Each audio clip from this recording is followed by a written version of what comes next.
ദേശാഭിമാനി മുഖപ്രസംഗം 2024 ഡിസംബർ 20. പ്രകടമായത് സംഘപരിവാറിന്റെ മനുവാദ ചിന്ത. ഇന്ത്യയുടെ ഭരണഘടന അംഗീകരിച്ചതിന്റെ 75-ാം വർഷം ആഘോഷിക്കുമ്പോഴാണ് ജനാധിപത്യ മതനിരപേക്ഷ ഫെഡറൽ മൂല്യങ്ങളിൽ അധിഷ്ഠിതമായ മഹത്തായ ആശയങ്ങളടങ്ങിയ ഭരണഘടനയ്ക്ക് രൂപം കൊടുക്കുന്നതിന് നേതൃത്വം നൽകിയ ഡോക്ടർ BR അംബേദ്കറെ ആഭ്യന്തരമന്ത്രി അമിത്ഷാ അവഹേളിച്ചത്. സാമൂഹ്യ ജനാധിപത്യത്തിലും തുല്യ പൗരത്വത്തിലും അടിയുറച്ചു നിൽക്കുന്ന ഒരു രാഷ്ട്രീയ ജനാധിപത്യ ഇന്ത്യയെ നിർമ്മിക്കാനാണ് എന്നും അംബേദ്കർ ശ്രമിച്ചത്. ഇന്ത്യയിൽ സമൂഹ തുല്യതയെ അടിസ്ഥാനമാക്കുന്ന ഒരു ജനതാസങ്കല്പം ഉണ്ടായി വരുമോ എന്നാണ് 1930കളിൽ തന്നെ അംബേദ്കർ ഉന്നയിച്ച പ്രധാന രാഷ്ട്രീയ പ്രശ്നം. ഭരണഘടനാ രൂപീകരണ സമയത്തും ഈ നിലപാട് ഉയർത്തിപ്പിടിച്ചിരുന്നു. എല്ലാ പൗരന്മാർക്കും തുല്യ അവകാശമുള്ള, എല്ലാ വിഭാഗം വിശ്വാസികൾക്കും തുല്യ പരിഗണനയും അവകാശവുമുള്ള വൈവിധ്യങ്ങളായ വിശ്വാസങ്ങളെ സ്വാഗതം ചെയ്യുന്ന, അഭിപ്രായത്തിന് അവകാശമുള്ള നാടായിരിക്കണം ഇന്ത്യ എന്നുറപ്പുവരുത്താൻ ഭരണഘടനാ നിർമ്മാണ സഭയിൽ ഏറ്റവും കൂടുതൽ വാദിച്ചതും അംബേദ്കർ ആയിരുന്നു. എന്നാൽ സമകാലിക ഇന്ത്യയിൽ ഹിന്ദുത്വവാദികൾ മതനിരപേക്ഷതയെയും ജനാധിപത്യത്തെയും സാമൂഹ്യ നീതിയെയും ഇല്ലായ്മ ചെയ്തുകൊണ്ട് സമഗ്രാധിപത്യ ഭൂരിപക്ഷ മതരാഷ്ട്ര സ്ഥാപനത്തിനായി ശ്രമിച്ചുകൊണ്ടിരിക്കുകയാണ്. ഇതിനായി ചരിത്രത്തെയും ദേശീയ പ്രസ്ഥാനത്തെയും അതിൻ്റെ നേതാക്കളെയും അവഹേളിക്കുന്നു. നമ്മുടെ ഭരണഘടനയ്ക്കും റിപ്പബ്ലിക്കിനും അന്ത്യം കുറിക്കാനാണ് അവർ ശ്രമിക്കുന്നത്.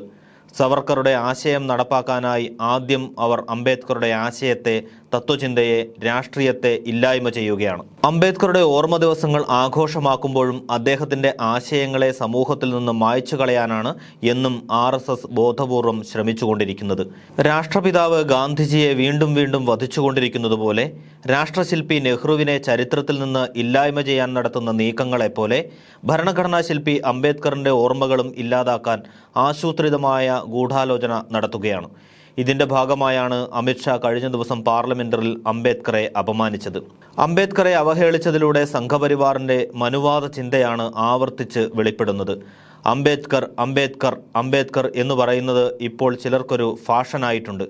അത്രയും വട്ടം ദൈവനാമം ഉച്ചരിച്ചിരുന്നെങ്കിൽ നേരിട്ട് സ്വർഗപ്രവേശം ലഭിക്കുമായിരുന്നു എന്നായിരുന്നു രാജ്യസഭയിൽ ഭരണഘടനയെക്കുറിച്ചുള്ള പ്രത്യേക ചർച്ചയുടെ മറുപടിയിൽ അമിത്ഷാ പറഞ്ഞത്. പാർലമെന്റിൽ സംസാരിച്ച പ്രധാനമന്ത്രി നരേന്ദ്രമോദിയും കേന്ദ്ര മന്ത്രിമാരും അടക്കം അംബേദ്കറെ മാനിക്കുന്നവരാണ് തങ്ങളെന്നും ഭരണഘടനയുടെ സംരക്ഷകരാണെന്നും അവകാശപ്പെട്ടതിന് പിന്നാലെയാണ് അദ്ദേഹത്തിന്റെ പേര് ഉച്ചരിക്കുന്നതിനെ പോലും അമിത്ഷാ അധിക്ഷേപിച്ചത്. അംബേദ്കറോടും ദളിത് പിന്നാക്ക സമൂഹത്തോടുമുള്ള മനുവാദികളായ സംഘപരിവാറിന്റെ യഥാർത്ഥ സമീപനമാണ് ഇതിലൂടെ പുറത്തായിരിക്കുന്നത്.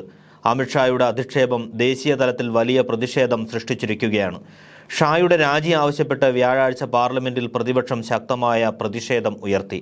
പാർലമെന്റിന് പുറത്ത് പ്രതിഷേധിച്ച പ്രതിപക്ഷ എംപിമാരെ ഭരണപക്ഷ എംപിമാർ കായികമായി ആക്രമിക്കാനും ശ്രമിച്ചു. രാജ്യത്തിന്റെ പല ഭാഗത്തും പ്രതിഷേധം നടക്കുകയാണ്. അംബേദ്കറുടെ നേതൃത്വത്തിൽ രൂപം നൽകിയ ഭരണഘടനയെ അംഗീകരിക്കുന്നില്ലെന്നും മനുസ്മൃതി പ്രകാരമുള്ള ഭരണഘടനയാണ് ഇന്ത്യക്ക് അഭികാമ്യമെന്നും പരസ്യമായ നിലപാടെടുത്ത RSS ദളിത് വിഭാഗങ്ങളെ തുല്യ പൗരന്മാരായി ഒരിക്കലും കണ്ടിരുന്നില്ല.